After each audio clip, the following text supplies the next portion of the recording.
When I was a child, my grandmother used to tell me a story that still sends shivers down my spine every time I think about it. It was a tale from her childhood, from a time when the world seemed darker, more dangerous, during the Dust Bowl, when hope was scarce and people were driven to desperate measures. My great-grandmother lived with us at the time, and they lived in a small farming town, nestled at the edge of a forgotten valley. The town wasn't much, just a stretch of dirt roads, a few scattered houses, and a railroad that ran through the center of it, acting as a lifeline to the outside world. But the valley was vast and desolate, the land broken and barren, and the wind howled relentlessly over the fields, picking up dust and debris like it had a mind of its own. One day, after a particularly brutal dust storm, my grandmother's cousin, a man named Thomas who worked as a used car salesman, came to visit with a generous gift. He'd just made a big sale, and, feeling unusually generous, he handed my great-grandmother a crisp $20 bill. To them, $20 felt like a small fortune, as it was worth more than the clothes on their backs or the food they had in their pantry. Excited, my great-grandmother decided to take my mother, who was just a little girl at the time, and go to the market, a small general store about a mile away. The thought of having treats for the family filled them both with joy.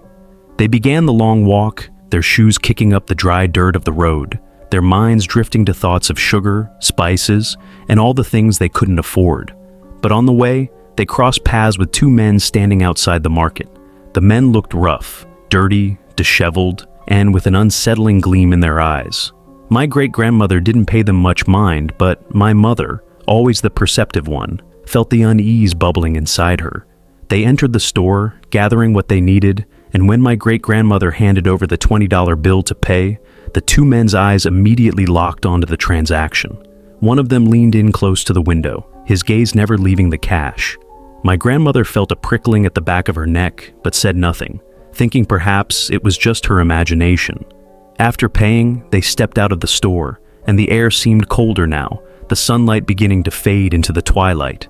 They hadn't walked far down the road before my great-grandmother's demeanor changed. She stopped suddenly, her face paling, and looked over her shoulder. The distant rumble of an engine, accompanied by the faint buzzing of the pickup truck's tires, reached their ears.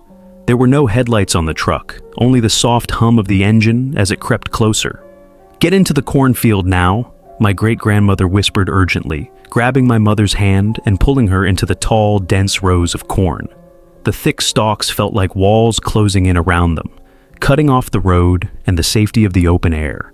They crouched low, moving silently through the fields, and my great-grandmother kept her voice barely a whisper, telling my mother to stay still and silent no matter what. The sun was gone now, and the night had a thick, suffocating quality.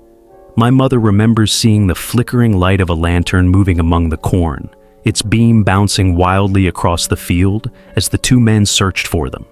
The whispers of the men drifted through the rustling leaves, their voices sharp and low, but my mother couldn't make out what they were saying.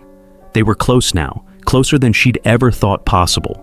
The men circled the field, and she could feel their eyes, their intent, like they knew she was there, but they couldn't find her. The lantern moved closer, and the air was so still that the only sound was the rustling of the corn stalks under the men's feet.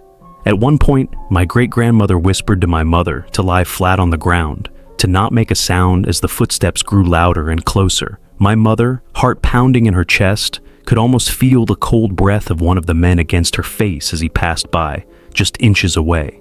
The search continued for what felt like hours. The men's voices became more frantic, the light of the lantern swaying erratically, casting long shadows in the dark. The smell of sweat and dust filled the air, and every now and then, my mother could hear the men's muttered curses, their frustration building as they realized they were losing the trail. Finally, after what felt like an eternity, the men's footsteps retreated into the distance. The eerie quiet of the night fell over the field again, broken only by the faint wind that carried the scent of the earth. My great-grandmother waited until she was certain the danger had passed, then gently pulled my mother to her feet. The walk back home was tense, each footstep an eternity, but they eventually reached the safety of their home. That night, my great-grandmother sat with my mother, her eyes never leaving the door, always watching as if she expected those men to return at any moment. The fear of what could have happened never left her, and my mother, too, would often cross herself and shudder when she told this story, always haunted by the feeling that those two men would have killed them if they had found them in that field. The dust settled back into the valley, but the fear never truly left them. Sometimes my mother would still hear that truck's engine in her mind, long after the events had passed, and she knew, deep down, that no matter how far she ran, the terror of that night would follow her forever. If you enjoyed the video, please like, subscribe, and share our channel to support us, so we can continue making more chilling stories for you. Thank you for watching, and enjoy your shadow tales.